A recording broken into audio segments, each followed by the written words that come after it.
Good evening दोस्तों। यदि हमें 100 शब्दों में साइमन कमीशन के बारे में लिखना रहेगा तो उसमें क्या क्या पॉइंट आएंगे, आइए हम लोग यहाँ पर देखते हैं। 1919 के अधिनियम में इस बात की व्यवस्था की गई थी कि 10 वर्षों के पश्चात मॉन्टेग्यू चेम्सफोर्ड सुधारों की समीक्षा तथा उनमें परिवर्तन की संभावनाओं की जांच के लिए एक आयोग की नियुक्ति की जाएगी। इस प्रावधान के तहत 1929 में एक आयोग की नियुक्ति की जानी थी, लेकिन भारत में तीव्र गति से बढ़ती राष्ट्रीय जागृति के परिणाम स्वरूप तत्कालीन वायसराय लॉर्ड इरविन ने निर्धारित समय से 2 वर्ष पूर्व 8 नवंबर 1927 को इंडियन स्टैट्यूटरी कमीशन की नियुक्ति कर दी।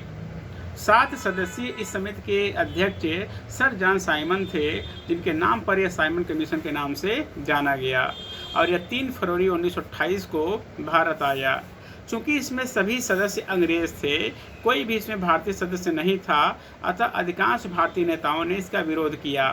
कांग्रेस ही नहीं वरन आंग्ल भारत सहयोग से स्थापित अखिल भारतीय उदारवादी संघ, जिसके नेता तेज बहादुर सप्रू तथा श्रीनिवास शास्त्री जैसे नरमपंथी लोग थे, इन्होंने भी इसका बहिष्कार किया।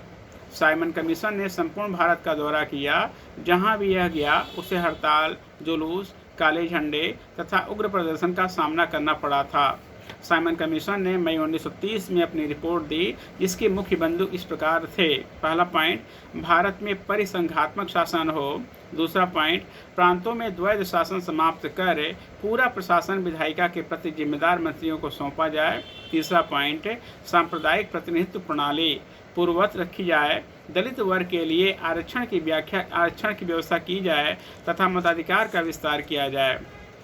अगला पॉइंट आपको इसमें यह था कि केंद्रीय कार्यकारिणी प्रांतों की तरह भारतीय विधानमंडल के प्रति उत्तरदायी न हो। और लास्ट पॉइंट आपका है, केंद्र में उत्तरदायी सरकार के गठन का अभी समय नहीं आया है। मुझे लगता है कि 100 शब्दों में आपका ये सफिशिएंट है। यदि हम लोग बात करते हैं साइमन कमीशन के बारे में, यदि आपको पॉइंट जोड़ना होगा तो आप जोड़ सकते हैं कि इसी साइमन कमीशन की रिपोर्ट पर लंदन में 3 गोलमेज सम्मेलन का आयोजन किया गया। हालांकि वो गोलमेज सम्मेलन एक ही था, लेकिन चूंकि पहला वाला कंप्लीट नहीं हुआ इसलिए दूसरा किया गया।